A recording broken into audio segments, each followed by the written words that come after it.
बायकोला दोघांना बोलवलं होतं. लय आनंदात होतो. बायकोन 2 ड्रेस मला शिवलं होतं. आणि ते काय केम्ब्रिजला बोलवलं होतं. ती बायको आमची यूट्यूबला रोज केम्ब्रिज टाकून बघायची. ती मला दाखवायची, इथं चहा घेऊ, इथं कॉफी. म्हटलं तू लिहून ठेव, गेल्यावर करू. मी इतका आनंदात होतो. त्या कडूनची भांडणं लागली. कुणाची? अमेरिका, इस्रायल आणि ती इराण. आणि माझा दौरा रद्द. इमानच उडत नाही म्हण. मी अजून काळा पडलो. बर भांडणं त्यांची आणि दंगा इथं. या सोशल मीडिया बघते, बघ आता अमेरिका असं करणार, इराण असं करणार, आता ट्रम्प काय ग बसतोय का, आमचं बी गेलंय, हे आलंय ते आलंय. 15 दिवस यांनी दंगा केला. जेव्हा यांच्या घरातला गॅस संपला,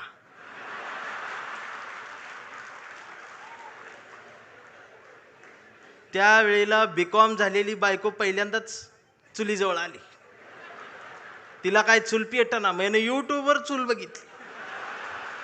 त्या यूट्यूबवर याला फुकणी गावली. ह्यानं तिला फुकणी दिली. म्हटलं फुकाय, तर ती डोळ्यातनं बघायला लागली. म्हटलं फुकायचं आहे. मग ती अशी फुकायला लागली. सगळा धूर गेला डोळ्यात. मग तिनं अशी फुकणी याला फेकून मारली. याचा गुडगा फुटला. आणि मग ही लंगडत लंगडत ती गॅसची टाकी घेऊन चौकात आला. चौकात 4 किलोमीटरची लाईन. मग दिवसभर उन्हात थांबलं. फुटाफुटान पुढं सरकत गेलं. संध्याकाळी 5 वाजता याचा नंबर आला. आणि ती पुढं नंबर आल्यावर संध्याकाळी ती काउंटरवरची मुलगी म्हटली, DAC नंबर असेल तरच या. 45 दिवसानंतर बुकिंग होईल, 60 दिवसांनी मिळेल. याच्या लक्षात आलं 60 दिवस गुडगा फुटणार. त्यानं असं डोळं झाकलं, गार वाऱ्याची झुळूक आली. मग यो म्हटला, जगाला युद्धाची नाही, बुद्धाची गरज. कधी चुलीत लाकडं गेल्या.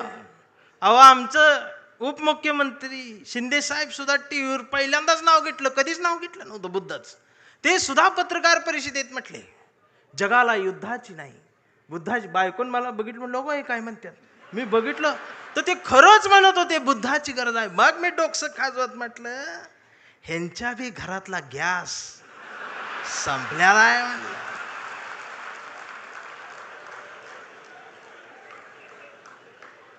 साधना आहे त्यासाठी. एक दिवस तुमच्या घरातल्या अब्रूला हात घालल ना, त्यावेळेला तुम्हाला आमच्या आठवणी येतील. खराचं प्रकरण ज्यावेळी टीव्हीवर आलं, महाराष्ट्र हादरला. त्यावेळेला महाराष्ट्राच्या मनात नाही तर अख्ख्या देशाच्या मनात एकच नाव आलं, डॉक्टर नरेंद्र दाभोळकर. खऱ्यापणाने लढणारी माणसं महाराष्ट्रात तेव्हाही होती, आजही आहेत, उद्याही असतील. आणि शिवसेना कायम खऱ्या माणसांसोबत मैदानात आहे. ती उद्याही राहणार आहे. ही संपणार नाही. फक्त माझी विनंती आहे, मला दिसते बरं का, मला काय भविष्य कळत नाही, पण मला दिसते लवकरच तुम्ही बी सत्तेत आहे. फक्त माझी विनंती साहेब एवढीच आहे, जेवढी गेले ती त्यातलं परत यायला बघत्याल. अजिबात नाही घ्यायची.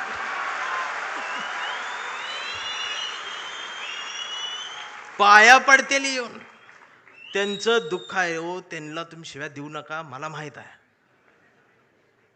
दररोज उद्घाटन करतात, दररोज सत्कार करतात, पण घरी गेल्यावर दार लावून रडतात. हे मग तर मलाच माहित आहे. दार लावून साहेबांचं नाव घेऊन रडतात. मी म्हणतोय त्यांना, मी येऊ खांदा द्यायला नको. मी काय भीत नाही, सत्तेला भीत नाही, पण मी एवढा आहे, मी माझी कविता घेऊन आलोय. पाखरांच्या चोची मधला घास व्हावी कविता, पहिला आणि शेवटचा श्वास व्हावी कविता, कोसळावेत थेंब भुईत मातीचा वास व्हावी कविता, उगवावा पिंपळ एक प्रवास व्हावी कविता, त्याच पिंपळाच्या सावलीला मानवतेचे गीत गाणारी बुद्ध व्हावी कविता, मी करावे पाखरांच्या हवाली तिला, मग शुद्ध व्हावी कविता, हिंदूंच्या कंठामध्ये सलाम अलिकम सलाम व्हावी कविता, मुस्लिमांच्या भाळावरचा नाम व्हावी कविता, मंदिर मस्जिद बांधणाऱ्यांच्या कपाळाचा घाम व्हावी कविता, इंद्रायणीत तरलेला तुकाराम व्हावी कविता, आणि या देशाच्या मातीत विज्ञान पेरणारी अब्दुल कलाम ही व्हावी कविता. ही कविता प्रबोधनकार ठाकरेंच्या विचारांच्या वारसदारांकडूनच येऊ शकते. आमच्या लक्षात येत नाही. आम्ही कुणाजवळ जाऊन बसावं आणि कुठून उठून जावं, ह्याला ज्याला जमलं त्यालाच आयुष्य कळलं. जाणारच आहे ना एकदा तरी. काय राहणार आहे तुमचं?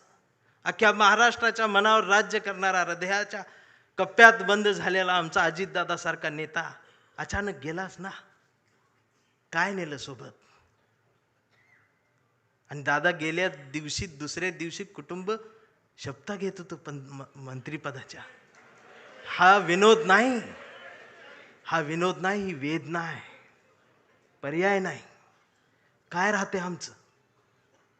आज कितीतरी अधिकारी भ्रष्टाचारात हे आहेत ते आहेत. समोर एखादं वंचित पिचलेलं येतं ना, त्याच्यासाठी कुणाचाच फोन येत नाही, त्याच्यासाठी कुणीच फोन करत नाही, त्याच्यासाठी कुणीच दबाव टाकत नाही.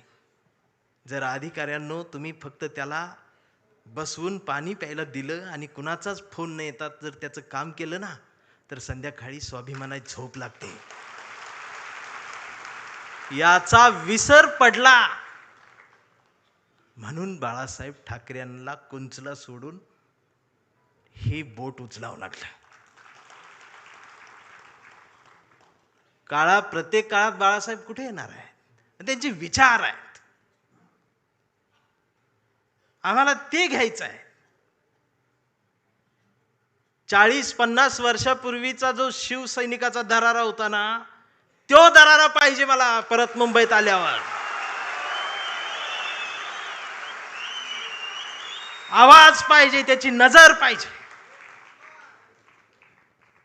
छत्रपती शिवाजी महाराज, त्यांचं नाव घेऊन राजकारण, किती उंचीचा पुतळा, यावर तुमचं प्रेम. ती बी वाऱ्यान पडते आणि मग ती तुकडे होऊन पडतात आणि मग ही आमची लगेच रडते. महाराज, पुतळ्यात महाराजांना बघायची सवय लागली. हेच झालं ना आमच्या महापुरुषांच्या बाबतीत.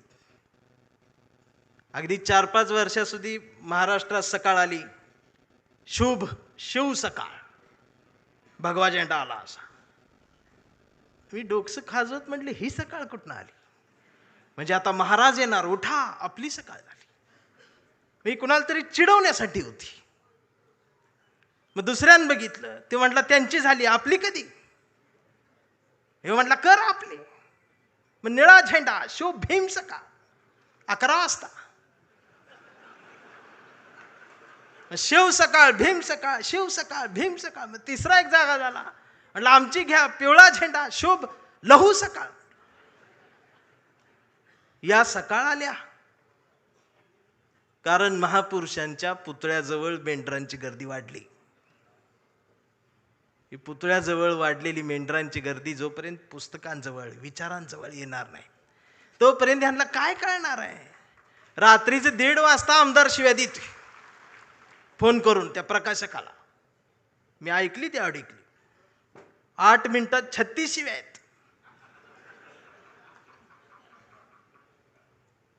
स्ट्राईक रेट काढला तर 400चा आहे ते.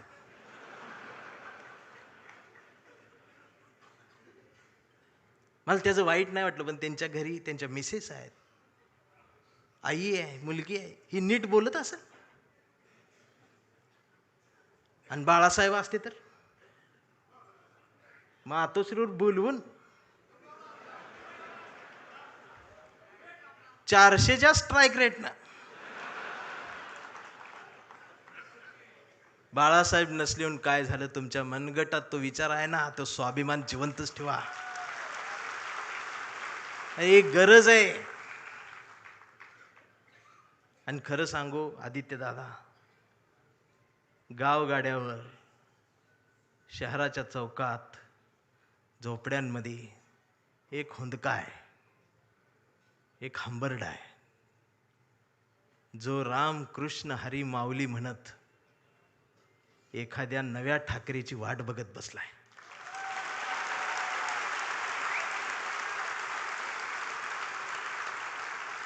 आणि ती पोकळी भरून काढण्याचं काम, भरीव काम आता तुम्ही करायला सुरुवात करावी. हा शिवसैनिकासोबत माझ्यातला भीमसैनिक सुद्धा तुमच्यासाठी मैदानात उतरणार. कुठपर्यंत आम्ही एकमेकांशी भांडत बसायचं? जर शिवाजीनगरमधून समतेचा आणि मैत्रीचा हात, जर माझ्यासाठी दोस्तीचा हात येत असेल, तर आंबेडकर नगरमधून माझा सुद्धा हात मैत्रीचा तुमच्यासाठी पुढे यायला पाहिजे. आणि हा देश संविधानाचा आहे ना, मी हिरव्यांचा आहे, निळ्याचा आहे, ना मी भगव्याचा आहे. मी भगव्याचा आहे. कुठल्या भगव्याचा? मी वारकऱ्यांच्या भगव्याचा आहे. मी बाळासाहेबांनी शिवसैनिकांच्या हातात जो भगवा दिलाय, मी त्या भगव्याचा आहे. मी तो भगवा घेऊन आलोय, पण त्याच्या सोबत मी या देशाचा तिरंगा सुद्धा आज घेऊन आलोय. आणि मला काय करायचं ते करा. या देशाच्या संविधानाला आणि तिरंग्याला जरी साधं नख लागायचा प्रयत्न जर कोणी केला, तर माझा ह्यो काळा रंग तुमच्यात मिसळून जाईल. आता ही भाषाच कळत नाही यांना, वैचारिकपणच राहिलं नाही. राऊत साहेब लगेच मारतेत, अंगावरच येते, शाईच टाकायला येते शाई. परवा एका कार्यक्रम सुरू करायच्या आधी ती DYSP माझ्याकडे आली, म्हटले भाषण करू नका. म्हटलं काय झालं? काही संघटना तुमच्यावर शाई टाकायला. मी म्हटलं मी लय लांब आलोय, करू दे. तर बाजूला ते कॉन्स्टेबल बघत होत माझ्यावर, ते हसायला लागलं मला. म्हटलं काय झालं, का हसताय? तर म्हटले तुमचं तोंड काळ करणार आहे. मी म्हटलं साहेब बोलू दे 2 मिनिटं. तर ते म्हटले तुमच्या रिस्कवर बोलणार का? मी म्हटलं अहो आम्ही जन्माला येतानाच आमच्या रिस्कवर आलोय.